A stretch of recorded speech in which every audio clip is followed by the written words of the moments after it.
This is Gabriel Gonzalez for Cage Side Press here with the Invicta strawweight finally making her comeback.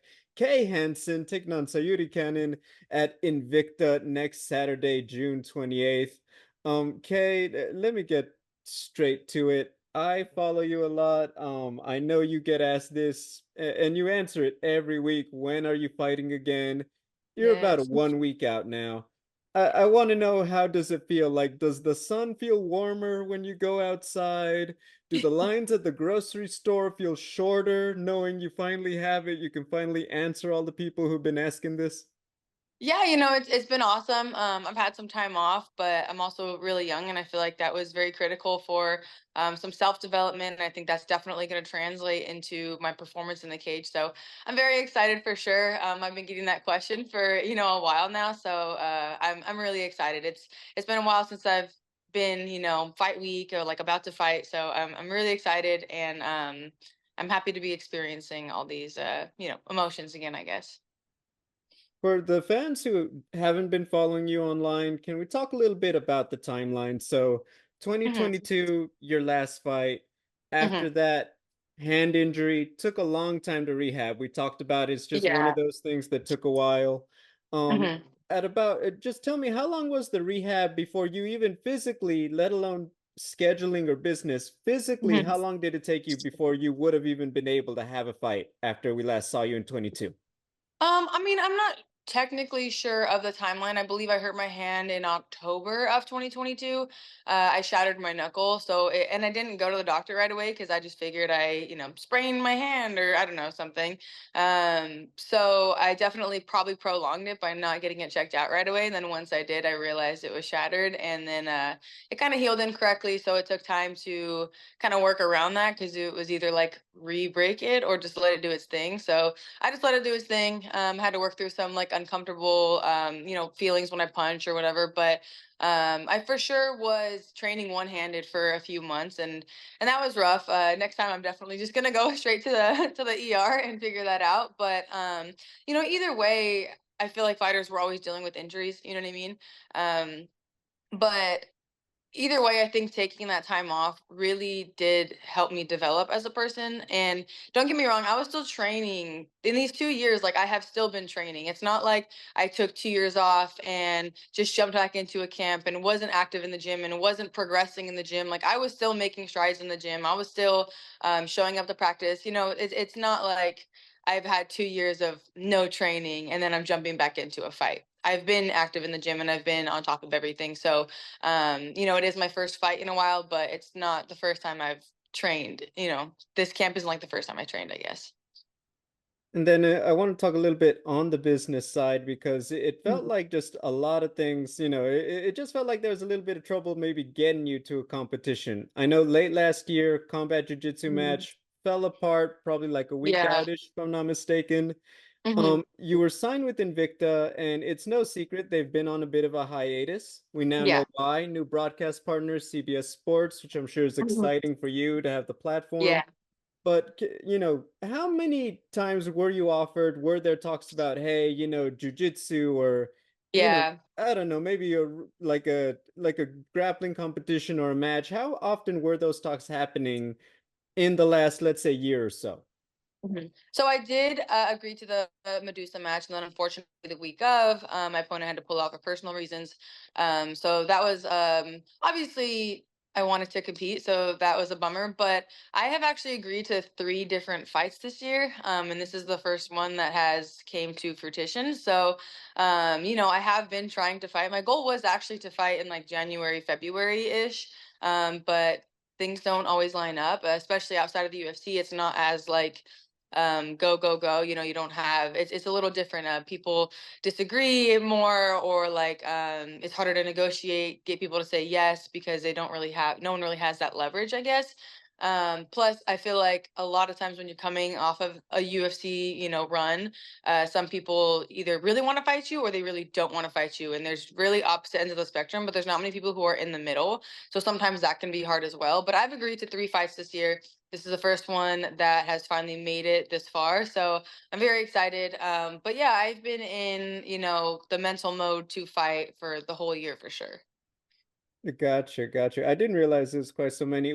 Can I ask, were they all Invicta, or with their hiatus, were they No, they open to were, yeah, maybe yeah, they another were other thing? promotions. Yeah, Gotcha, gotcha. yeah. Okay, okay. Well, obviously glad you're back. We'll get into the matchup, but in Hmm. that year that we haven't seen you, probably the biggest one was your mini documentary that was released through Yes. Invicta. Look, there's a lot to unpack. We could probably do a whole podcast on everything Yeah. that you released, but probably the first question, being open and revealing that, I have to Mhm. imagine a ton of people who see you, follow you. We know you've got quite the presence online. You know what? Hard to believe someone, who outwardly looks like you and lives your life went through all of that stuff. How many people, what's the reaction been from people who said, you know what? I had no idea and it helped me. What has that been like since that video came out? So coming out with that documentary was very intimidating, or I guess scary even, you could say. It's a very vulnerable topic, and I don't shy away from vulnerable topics, and I've covered small things about like my eating disorder issues and body image issues a few years back, but I've never kind of dove into this.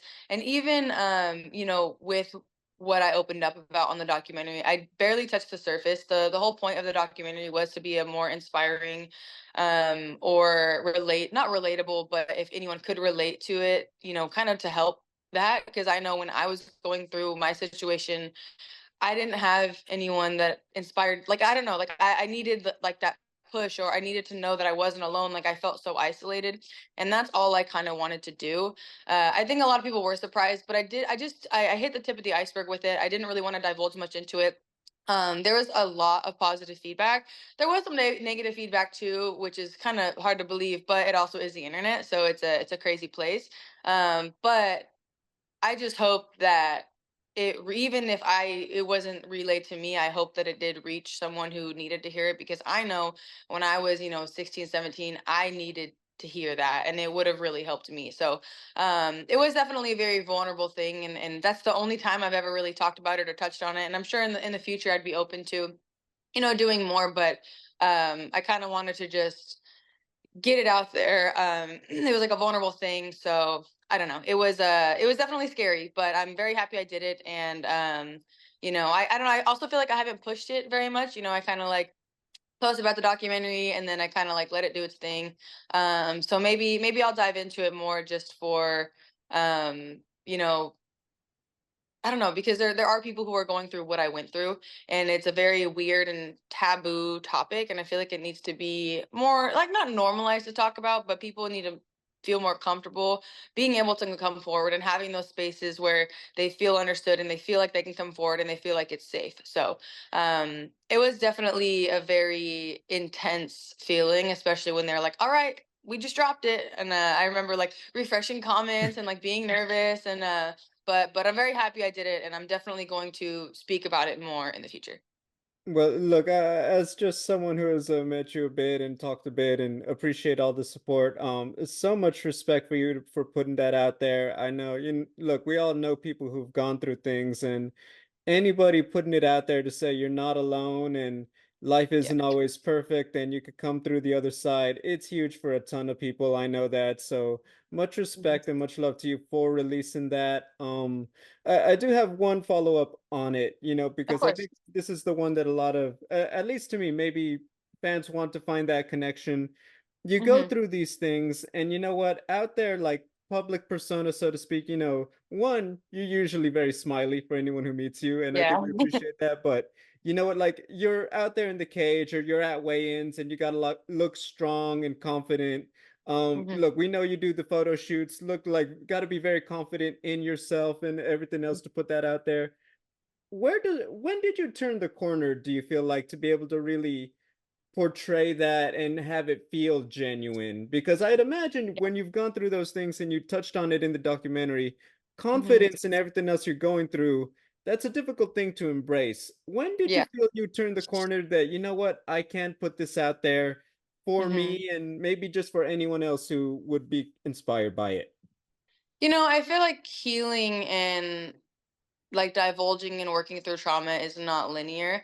I feel like there's a lot of ups and downs. There's moments where I think about the fact that I've told my story and it kind of freaks me out. And then there's times where I think about it and I'm like, okay, I'm really happy I did that. You know, everything kind of goes like this. And I think with all the emotions processing with all the things I've been through. And I don't think people realize I'm only 24, you know, so I am in the grand scheme of things, I'm not even that far removed from what I went through. Like my father was literally in my corner for a lot of my fights because I was so controlled, you know.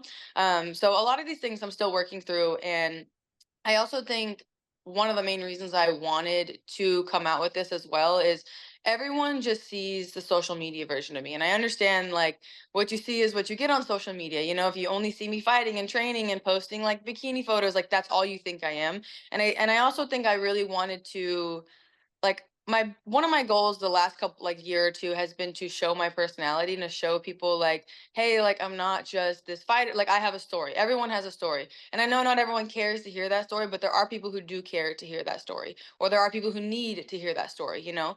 um so I don't know, I just think it was really important for me. Coming out with that documentary really helped me kind of turn that corner in a way. Like I don't think I was necessarily ready to come out with the documentary, but I knew for me to continue on like healing and continue processing everything, I knew that it's something that I actually wanted to happen, you know. So you know, I think I flip-flop. I think there's some days where I feel you know, super good when it comes to healing. I'm super happy I shared my story. And then there's other times where I just want to curl up and I don't want to think about it, and I don't want to think about the fact that the whole world knows. And I don't know, it's a very touchy thing, you know. So I think it just depends on the day. But I don't know. I feel like I said, healing's not linear. So you're gonna have good days, you're gonna have bad days, and I am very good on like presenting great. You know what I mean? Like I always look happy, I always look bubbly, I always look this. And I think that also goes to show like you never know what someone's going through. Some of the times where I look the happiest on social media was the time where I was struggling with what I was going through and the effects from it long term, and no one would ever know, you know. And that's just kind of social media. You never know what someone's going through. You can see I pick and choose what I post. You know, if I post no training content, that doesn't mean I'm not training. If I post no photos at the beach, it doesn't mean I'm not at the beach. You know, I think you can pick and choose what you post and how you present yourself. And I think it's really important to keep that in mind when you're scrolling people's social medias. I kind of went on a tangent there, but No, I circle. appreciate it. No, I think you're completely right. I think we all do. It's certainly a curated version, no matter Yeah. how genuine you're trying sometimes. So for Yeah. sure, I get it. I have a few more. I'm not going to try to keep you too long, but I do want to get through some fun stuff. And I appreciate you being so candid with it. I know it's a Yeah, of lot, course. and I know you haven't really done too much media about it, so I do appreciate it. Of course. Um, best color Nike Dunks, because I know that's your shoe. I don't know. I'm a big fan of. I think they're called. I have the abstracts. I think they're called. They're kind of Oh. colorful. I'm a big fan of colorful sneakers, just because I feel like you can have a super basic outfit, like some jeans and a white T-shirt or black T-shirt, and your shoes can kind of do the talking and the personality. So, I like the Travis Scott ones as well. But I also have some East. They're called Easter dunks, and like they're really colorful. I don't know. I'm just a big fan of The colorful pastel dunks. ones, right? Those are the Easter ones? Yeah, Oh, okay. All yeah. right. Very cool. Yeah. Yeah, I actually No, wore them on Easter, so it makes sense. there you go. Yeah. No, no, look, I know that those for sneakerhead, I know you have quite the rotation. We've talked about it. So yeah. Yeah, I actually have. I would say I have like under 10 pairs, but I try to take care of them and I try to like, you know, I like them. I Out of like them. curiosity, do you or Aaron like you take like the little brush and scrub them and all that?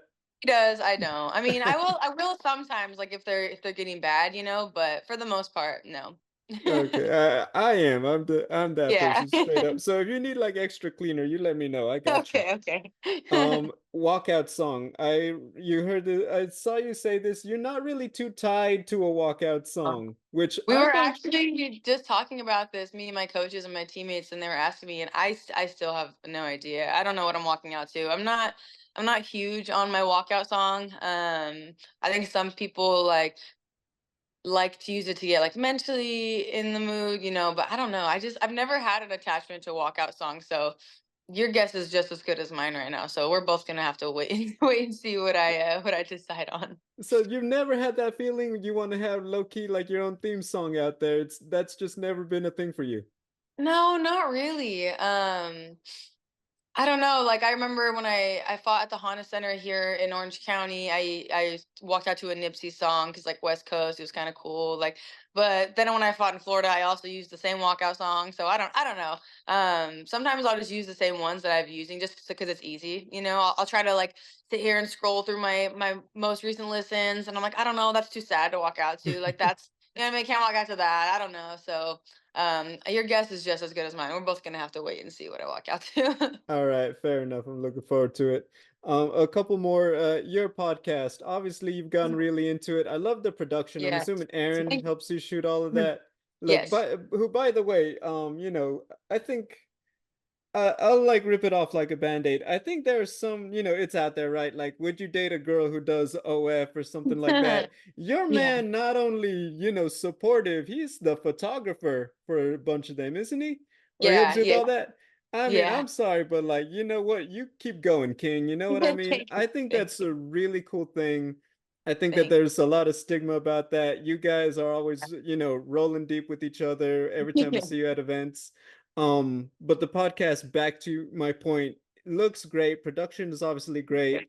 You're great at talking about fights. What are some of the big ones that you're excited to break down on your show? Like, I mean, do you hope you get to talk about Connor? Do you want to talk about Izzy Drakus? Like, what's that one that like, oh, let's get in the studio. Let's get into this episode. Yeah, it's also kind of sucked because so I did just start the podcast, and I have a lot of long-term goals for the podcast, but it's not something that I'm putting a lot of pressure on myself about, which has been a challenge because I do that a lot. I put a lot of pressure on myself, but I haven't had a lot of time to film, especially during camp, and it's obviously going to be a feel out process with how much I divulge into my podcast and how much energy. It's hard to disperse energy to everything when you're in camp, so it is. I haven't really got to film in a while, which bums me out. But Connor Chandler was one that I really wanted to break down. However, I think like a lot of people, I didn't expect it to actually come to fruition, and I was, everyone was right. Um, but I don't know. I know Alex Pereira is fighting again. He stepped in last minute for that card, so that's going to be exciting. I also like breaking down a lot of the like undercard too, because I feel like no one gives the undercard love when there's always even if it's like newcomers. I feel like no one really cares about people until they're like the Dustin Poirier level or the Michael Chandler, Conor McGregor level. And I don't know. I also like breaking down those fights as well because I feel like they don't get the love they deserve. But I don't know. I like breaking down all the fights. I don't really have like a Mhm, favorite. Obviously, like the big fights are always, fun to talk about, but yeah, I don't know. I like the nerdy stuff behind it too as mhm. well. Like when I do breakdowns for fights, like I do research for days on it. Like I'll be like stats on takedown stats on this, stats and that. I don't know. I really love the sport, and I think it also helps that I do the sport, but Mhm. I don't know. I have always loved MMA, and I've always been a really big fan. So I'm excited for what's to come with the podcast. But it has been a challenge, and it'll be a feel out process, balancing being in fight camp and also doing full-time podcasts and making sure I'm still spending time with my family and friends. And 'cause that's another thing is during this camp, the timing of it's really funny because for some reason everyone's graduating in my family or friend circle this year, and then everyone has a birthday. So I've in the first half of my camp, I was going to everything and like, bringing my own food to it or just eating before or whatever. And then the second half of my camp, like these last couple weeks, I'm like, I'm sorry guys, like I can't go, I can't do this. Like that my energy, my social battery, all my energy is going into training and stuff like that. So it's definitely going to be a balance and a feel out process when it comes to learning how to balance my podcast and everything. But I am excited. I do love fighting and I love talking about fighting. And I also hope to expand. My podcast, I have guests as well, and they're not really MMA related. So I think that's cool as well. But I'm excited to watch my podcast grow and to put more into it. For sure. And I'm still waiting for my episode. I can't wait for it. I know, yes, Yeah. yes, we gotta get you on, yes. Awesome. I appreciate that. I'll leave you with this one. You've given me a lot of time. Fighting Sayury Canon, 3-0. You look at her topology, there's not even too much on there quite yet. I think this might even Mhm. be her United States debut. What She have fought for Invicta. Her last fight was for Invicta. Right, right, right. Oh yeah, second one, Yes. second one. Well, you know what? What have you gleaned from it? Thoughts on Mhm. her game and what she brings to the table as an opponent? I'm not really a huge footage watcher. Obviously, I've watched a little bit because I need to know what I'm getting into. But I kind of leave that up to my coaches as far as like intricacies. I'm really focused on myself. I'm obviously expecting the most dynamic, tough version of herself, and I would expect nothing less, and I would hope for nothing less as well. But yeah, I think she's a really respectable opponent. She's 3-0, and I'm excited. I'm excited to get back in there against an opponent who I think is tough. But yeah, I think stylistically it's a good fight, and I think it's going to be a good fight. For me to come back to. It's a tough opponent, and yeah, I'm excited. I'm expecting the best version of her, so I hope that's what I get. Well, absolutely. I think everyone knows it's going to be another good scrap. Kay, it's so great to have you back. It's so great to Thank know you that for you're having about to get back out there and compete. Ladies and gentlemen, Kay Hansen taking on Sayury Canon, June 28th, CBS Sports in the United States, Invicta FC, co-main event. You guys are not going to want to miss it. Kay, best of luck and go get them. Thank you. Thank you.